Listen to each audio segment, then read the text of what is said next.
Building your own table. Why waiting for permission is the most expensive luxury you can afford. Have you ever waited for an invitation that never came? That promotion you deserved, the funding your business needed, the recognition your work warranted. What if I told you the most powerful people in business aren't waiting for permission slips anymore? Recently, I had the extraordinary privilege of interviewing Theresa Merriman, whose groundbreaking research into Black entrepreneurship has fundamentally transformed how we think about opportunity creation. She's not just documenting success stories, she's uncovering the revolutionary mindset that separates those who break through from those who break down. Her work isn't just changing individual businesses, it's reshaping entire communities by illuminating pathways that were previously invisible. Teresa doesn't just study success, she architects it through frameworks that turn barriers into bridges. The statistics she's uncovered are sobering. Black entrepreneurs face loan denial rates nearly twice as high as their white counterparts. Black founders received just 0.5% of venture capital funding last year. The system, as designed, isn't exactly rolling out the red carpet. But here's where Teresa's insights get fascinating. The entrepreneurs she studies aren't defined by these barriers, they're defined by what they do despite them. When they say no, build your yes, as my grandmother used to tell me. And that's exactly what they're doing. Take Dawn Kelly in Queens, New York. After climbing the corporate ladder for years, doing everything right, checking every box, she suddenly found herself unemployed. A devastating setback, right? For many, absolutely. But Dawn didn't waste time sending out resumes or waiting for another company to validate her worth. Instead, she founded the Nourish Spot with her daughter, a juice bar that became so much more than a business. It transformed into a community hub, a health oasis in an underserved neighborhood, and a youth employment center. Dawn didn't just create a job for herself, she created jobs for others. She didn't just open a store, she opened possibilities in a community where healthy food options were scarce and youth employment opportunities even scarcer. And how did she do it? Not with massive capital or industry connections. She leveraged digital tools, Instagram marketing, Google business profiles to reach customers directly. She partnered with local organizations like the NYC Economic Development Corporation for mentorship.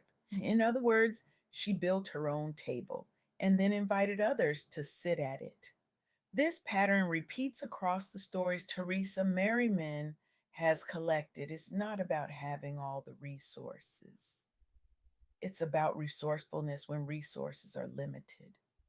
Consider the founder of Camille Rose. She started making hair care products in her kitchen after facing personal challenges that left conventional products inadequate for her needs. When she approached major retailers, they were skeptical about market demand for natural hair care targeting women of color. Did she wait for their approval? No. She bootstrapped product development using kitchen ingredients and built brand loyalty directly through social media. Today, Camille Rose is one of America's leading Black owned beauty brands with national distribution deals. She didn't wait for the beauty industry to make space for her.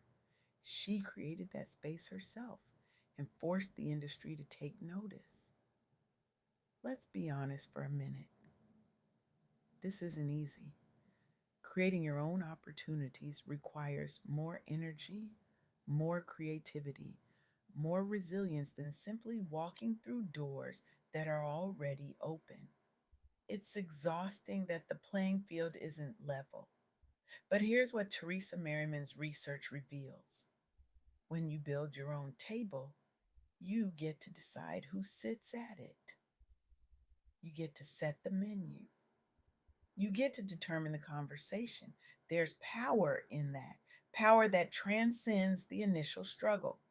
And this isn't just about individual success. When Dawn Kelly opened the Nourish spot, she didn't just change her life, she changed her neighborhood. When Camille Rose expanded nationally, she didn't just build wealth for herself, she created a blueprint for countless other women entrepreneurs. Your success creates ripples that empower others. It's like throwing a stone in still water.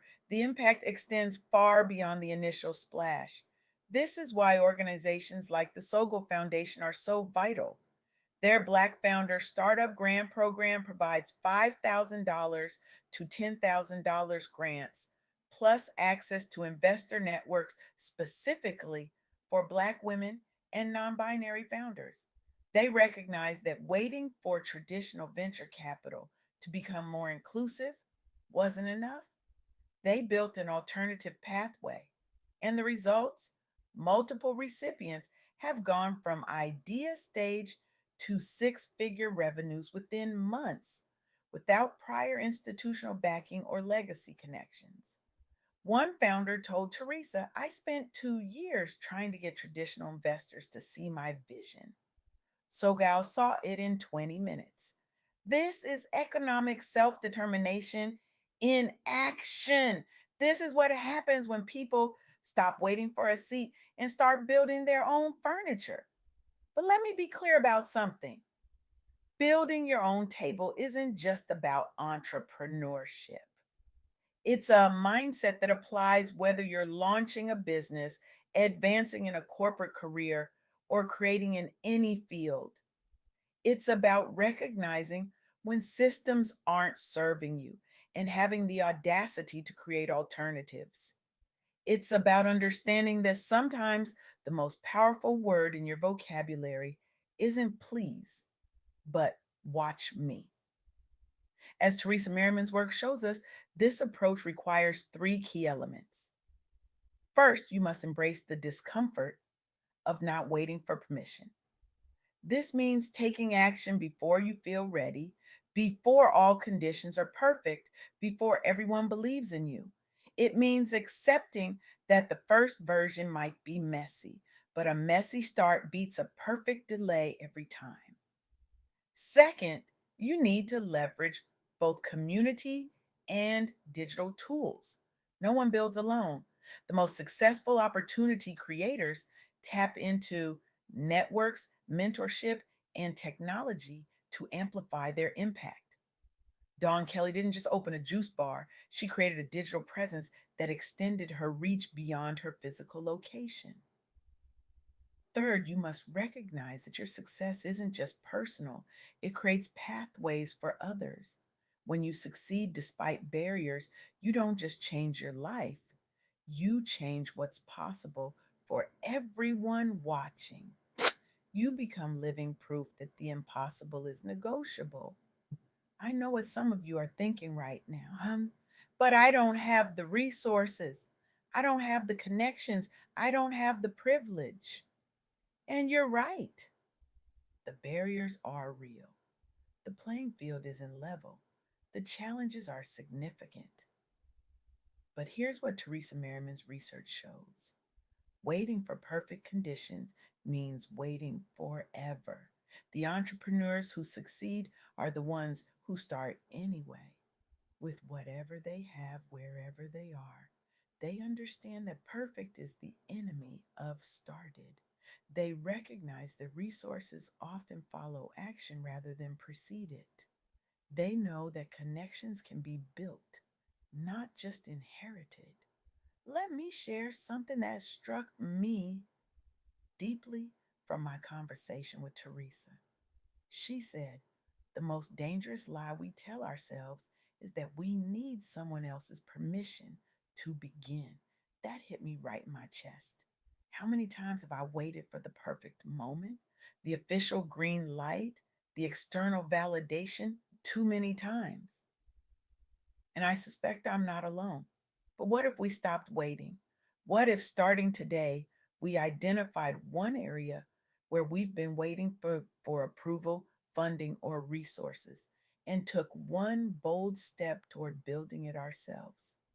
What if we reached out cold to that potential collaborator on LinkedIn? What if we launched that imperfect first version of our product? What if we applied for that opportunity everyone says is a long shot? The act itself rewires what feels possible the next time around. It builds the muscle of initiative.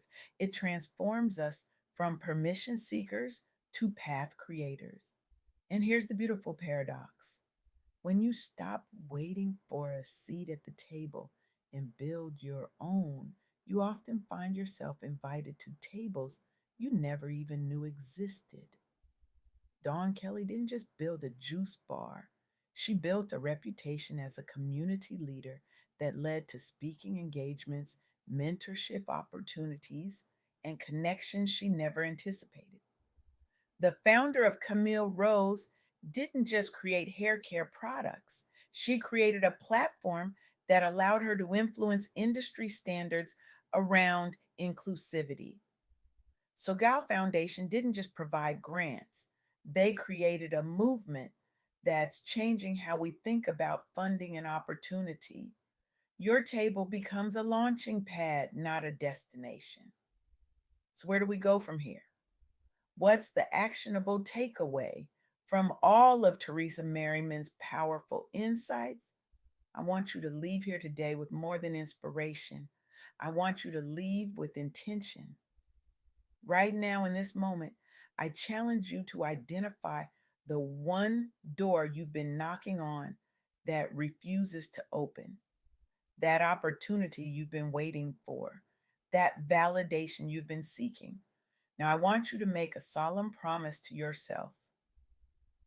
By this time next week, I will take one concrete step toward building my own door, not planning to build it, not researching how to build it, actually laying the first brick. Because here's what Teresa's research reveals with crystal clarity: the gap between those who dream and those who do isn't talent, resources, or luck. It's the willingness to begin before you feel ready. The world is full of brilliant ideas that died in the waiting room of permission. Don't let yours be one of them. Your brilliance doesn't require external validation to shine. Your ideas don't need unanimous approval to be worthy of pursuit. Your dreams don't have to fit into someone else's framework to be valuable. So build your table. Make it sturdy, make it beautiful, make it uniquely yours. And when enough of us build our own tables, we don't just change individual lives, we change the entire architecture of opportunity. We transform what's possible for generations to come. We create a world where waiting for permission becomes as outdated as dial up internet. And that world begins with your decision right now to stop waiting and start building. Thank you.